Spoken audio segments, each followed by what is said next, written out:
Also requesting for more companies. With Shillong continuing to contribute to the state's tourism prowess, the issue of littering and garbage dumping in the state capital is synchronously becoming a major concern. The state government, however, has devised some strategies to address the same by involving social groups and self-help groups as part of the tourism policy.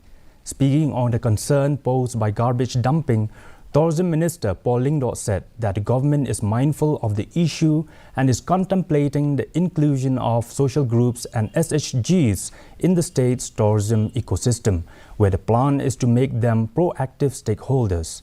Revealing that it is a plan as part of the tourism policy, Lingdot said the process can only be initiated after the Lok Sabha election is over.